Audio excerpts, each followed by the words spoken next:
So the camera shut off by itself again. I don't know at what point, but I'm just about done grinding. I gotta figure out why that thing is doing that. But just talking about all kinds of stuff. Talking about Starbucks. Talking about store managers who supported me during the war. Talked about if you haven't lived in an austere living environment where you can just run to the store and buy whatever you want. Both times I was in Iraq, I had plenty of coffee. My wife took care of me diligently, sent me coffee. Big deal. Like, really big deal for me. And that's kind of was like a thing for me. So coffee was hard to come by. As long as you had power, you could do coffee, but you didn't always have power. Needless to say, it's a 3-day trip in and out of theater, and then another day whether you fly in, or two days, sometimes 3 if you drive. At least where I was in Iraq, I drove from Kuwait all the way up to Iraq, all the way to Mosul. If I wasn't driving, I was in the passenger seat. So, yeah. So, for those of us who are coffee drinkers, realize I don't know where it cut off in another video because the camera shut off by itself. Having the ability to grind your beans without power might become really important. Some people will say, why? And it's just like, a long time ago you didn't get coffee beans ground. You got whole beans, and I'm not sure if people roasted them because I don't know enough about the history. You roasted them, you ground them, and then you drink the coffee. So I wanted to do this video for a while. I just, it's Christmas, been busy, and it's Christmas Eve. I thought I'd take the time to wish everybody a Merry Christmas and to demonstrate this. I don't know if you can see it. That's what one of the little bar thing on top, a copper thing, whatever it is, grinds up into, and Anyway, Merry Christmas, y'all. I hope you really have a good Christmas Eve and Christmas Day. I took my wife to work today. I'm going to go pick her up here in about an hour and a half, and then we're going to go find somewhere to fart around, possibly grab a bite to eat, but maybe not because everything's closing down. And then we're going to go to SeaWorld. It's one of the things we do. This is the first time we're going on Christmas Eve, but this year I've kind of struggled with getting in the mood. I'm getting close. I guess I better get there because tomorrow is Christmas Day. But I was also talking about I've made great strides in my preppings. I paid for and ordered a second deep freeze yesterday. It'll be delivered in early January. And then I bought a window AC unit. I have a wood thing that I put in front of my fireplace during the summer. And I had what's called a spot cooler.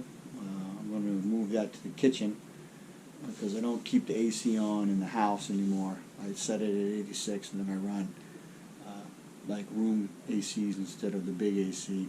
It saves me about $150, $200 in the heat of summer.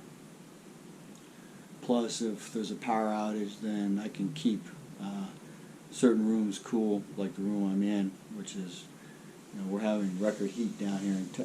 We're having much warmer temperatures than normal. It's supposed to be 80, 81 today, and then the same tomorrow. So it's not feeling like winter. My friends in Washington State, they're preparing for a hard cold snap. It's supposed to be like a low of 19 and a high of like 23 one day in the not too distant future.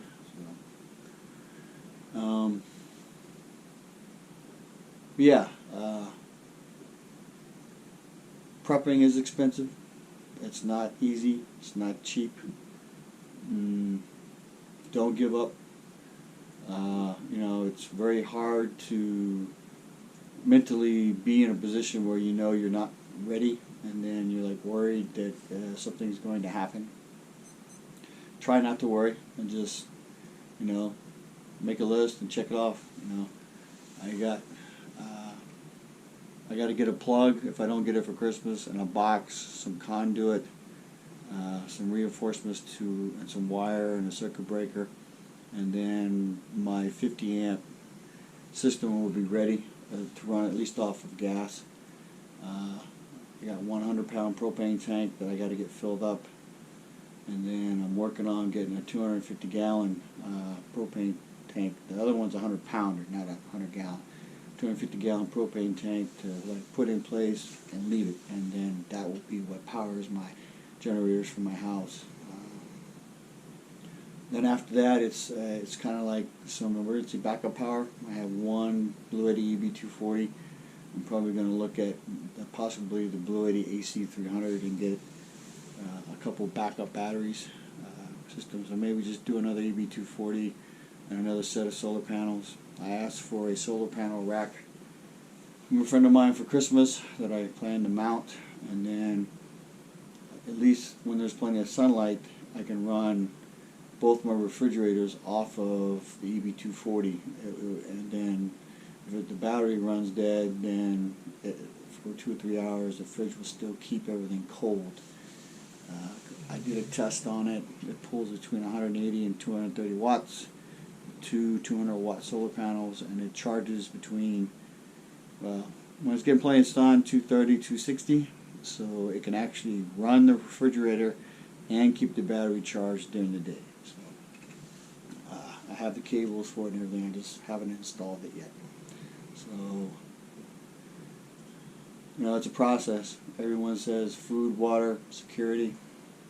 I would say definitely those three, and then look at, depending on where you're at, there's people right now without power because of winter weather and stuff, so you might want to have a way to power stuff. You definitely want a way to heat stuff if you're,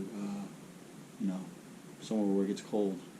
It gets cold here, but it only doesn't stay cold for very long.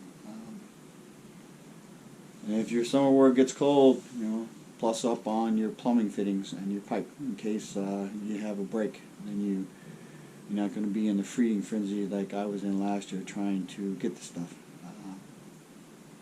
So there's going to be 2 videos. This will be video number 2 for today. But yeah, I got to get pipe and some hot water fittings and some hot water pipe.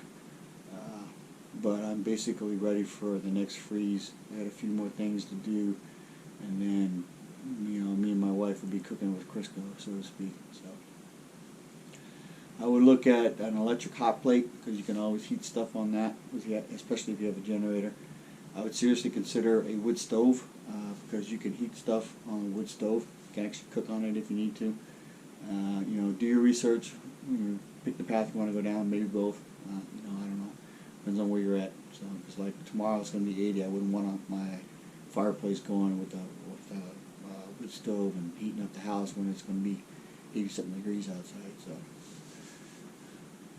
but anyway, Merry Christmas. Chief Prepper out. Y'all have a good rest of the year and stay safe and keep your ear to the ground. You never know when something's going to happen.